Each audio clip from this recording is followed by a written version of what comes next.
What's up, YouTube? This is Trunky from Rippin' Lips. Today I'm going to be talking to you about a slip bobber. So I have some footage from when I was out fishing a quarry. It's a local quarry. That quarry can actually reach, there's parts that are, I think, over 100 feet deep. So slip bobber is crucial. When I first started fishing areas like this, I was using the pinch bobbers, like the round ones that pinch on the line. You will find this bobber so much more useful, the slip bobber. You'll find so much more useful than those other type of bobbers, because you'll have such a greater range of depth of where you can set that. Now, in this video, I did use my deeper sonar fish finder. So I was able to determine, get an idea of where I want to set that, bobber and where those fish are located. So that's what I use to base the information off of today. What are you doing, bud? What are you doing? This freaking dog looks for trouble. Why do you do that, dog? Why do you freaking do that? I'm trying to do a vid. If you guys have anything else to add, please let me know. Leave your comments at the bottom of the video. But let's get into this. I really want to bring this up, because this is something I actually had no idea what I was doing in the beginning. I know it seems simple, but if you're new to it, who knows? So thanks for watching. Let's see what we got. Sailboat launch, 7 minutes. You got him? Yep. Yes!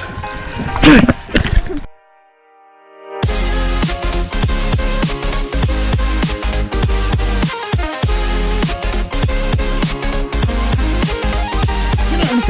Get him! There you go, right there.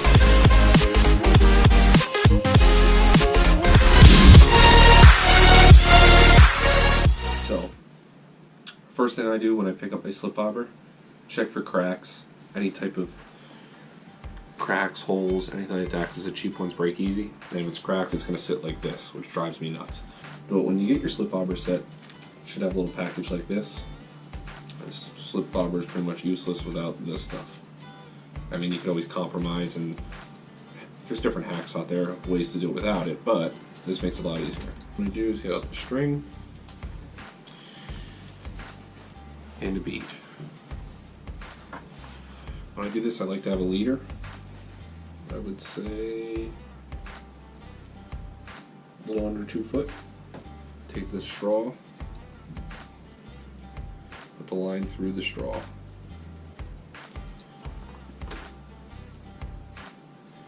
Slip the straw out, leaving the string on the line. Pull the straw off. Next, take your bead. This helps stop some of the friction, and also is a little bit bigger of a stopper than the string is, so obviously it'll help stop the bobber when you set your depth. Like bobber, obviously.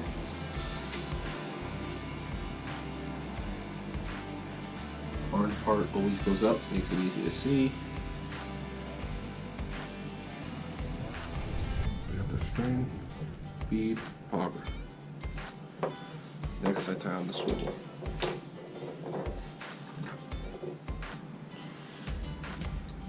You want to put a bead before you tie on the swivel, and you don't have to.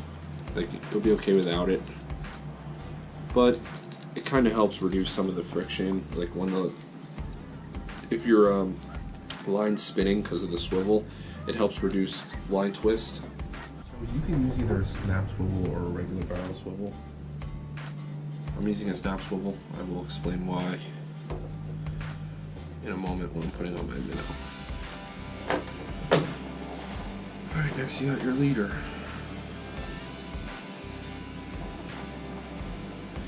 Tie a loop knot here, so I just fold the line in half. Kids. Done deal.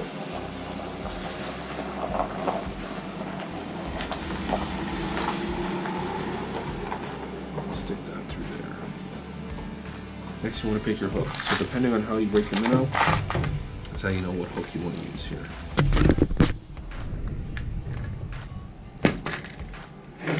In this situation,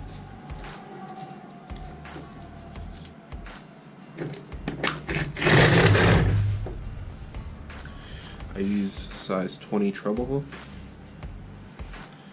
Alright, so leader's all tied. I'm going to set this here for a second.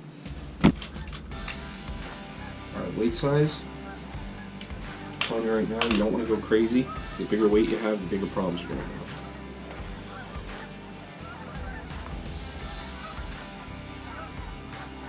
Usually when if I put on a big weight, it ends up all freaking tangled up within a matter of 5 casts. Every time you cast it, the bobber gets tangled on the weight then. So you want to use a weight that's going to be enough to keep your bait down so the bobber stays straight, but you don't want to go too crazy. Get your minnow. Sit down in. See. That looks like a nice healthy one there. Next step.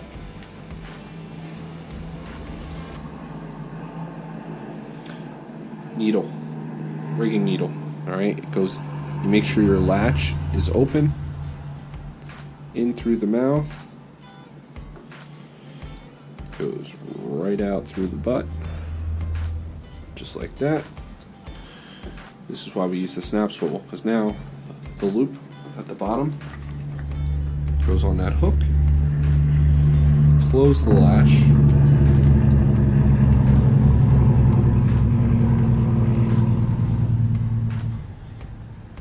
And slide this bad boy right down. Like that. Why do I do it like this instead of ringing it through the lip? I don't all the time, but usually it's so the minnow doesn't fall off as easy. Because if you have it in the lip and a fish comes up to hit it and they get the minnow, they may not get the hook. With this, it's very difficult to get this minnow off of here without hooking itself. Alright, last step. So just to keep this done. Last step is that this string that we tied on in the beginning, that's your depth side. So we said 10 feet, right? So that's 1. So right now we're at 2 feet, 3 feet, 4, 5.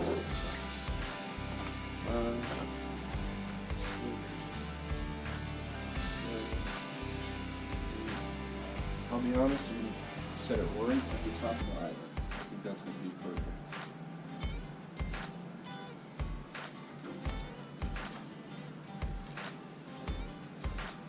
Alright, so once you get it to the right depth,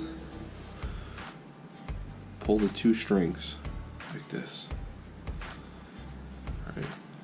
I try to pull them pretty tight. However, if you do pull it too tight, when you move this, let's say you want to change your depth after an hour, when you move this, if you have it too tight, it's going to fray your line.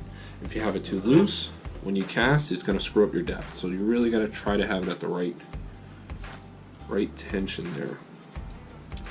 And then these tag ends, they get snipped. So boom, boom, done deal. Just slip off of it. He's all finished. It's gonna look like this. And that will keep my minnow right at 10 feet. Guys, hope you enjoyed the video. If you like what you see, please subscribe down at the bottom there. If you liked it and it was helpful, please hit the like button, the thumbs up. All of it helps us. We really do appreciate the support. Thank you so much for watching, and see you next time. Oh, he didn't like that. He was like, yo, you gonna hit me? I'm really like,